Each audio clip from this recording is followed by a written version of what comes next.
Et c'est donc officiellement parti pour les deuxièmes rencontres de poule de cette Coupe d'Afrique des Nations. Ici, avec Iban Edou.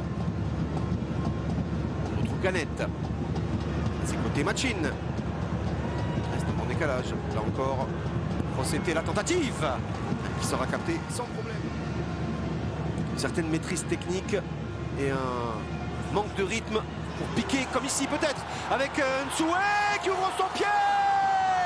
Il profite de la moindre erreur. Ces joueurs de la Guinée équatoriale, encore un exemple ici. Emilio Nsoué pour son 21e but.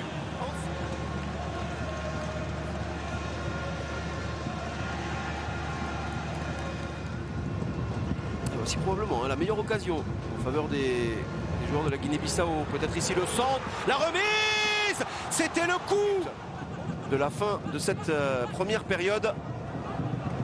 C'est bien la Guinée-Bissau qui active son retour et peut-être davantage avec Djou encore une fois le retour et ce sera un penalty.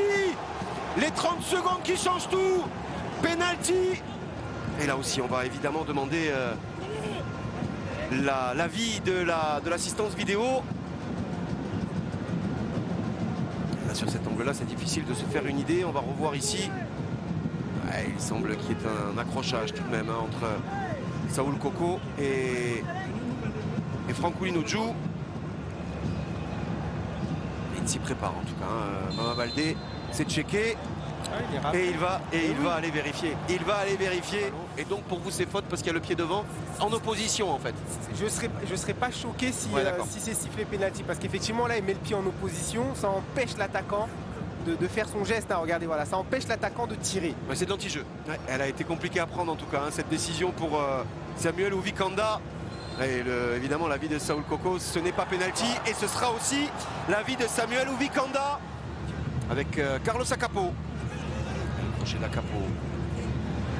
Avec Bikoro qui va pouvoir frapper. La frappe de Federico Bikoro, ça a été contré. Il a essayé de sauver le corner, il n'y est pas parvenu. Ouparin Djoko. Je ne suis pas sûr qu'il ait fait le meilleur choix. Parce que dans ce genre de situation, il n'y a pas de choix idéal. Attention! Ouais, c'est parti de l'autre côté également avec tout de suite la punition. Et tout sourire, on l'a vu évidemment, hein, ce banc de la Guinée équatoriale avec Aitor Mbella, le deuxième gardien, avec Alex Balboa. Donc c'est déjà reparti de l'autre côté. Le centre! Ils sont punis systématiquement. Et encore Emilio Nsoué pour le doublé du capitaine équato-guinéen. Mais ce qu'on retient sur cette action, c'est la construction. C'est d'où elle est partie, parce qu'on récupère un ballon dans son propre camp. Alors, c'est un circuit plutôt logique. Hein. C'est Machine, le joueur de Monza en Serie A. Frapper ce coup franc.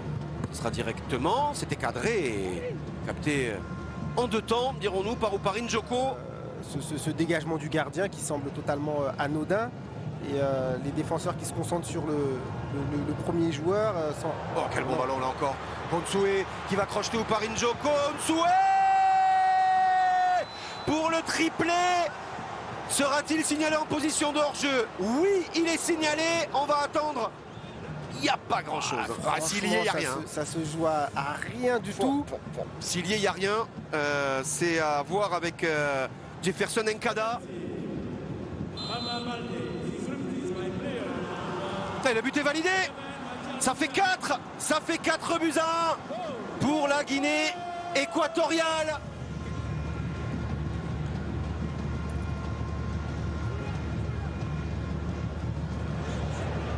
Ouais, attention à cette nouvelle récupération ici intéressante. Et peut-être pas. Finalement, ils avaient là toute la possibilité de remettre du suspense. Et la sortie de Francolino Djou.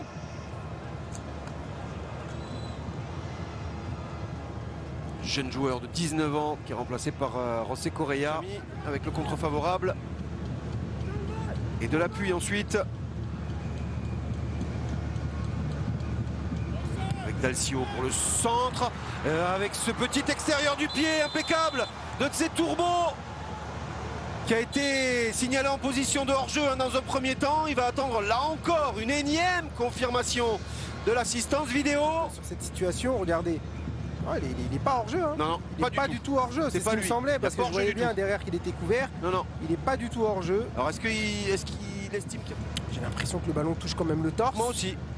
Et pas la main, donc ouais, c'est validé. Ah, le but est validé. Oui. Le voici, l'orgueil justement. Bissau guinéen. C'est le jeune Noé est là. De Numancia qui est venu contrer ce ballon.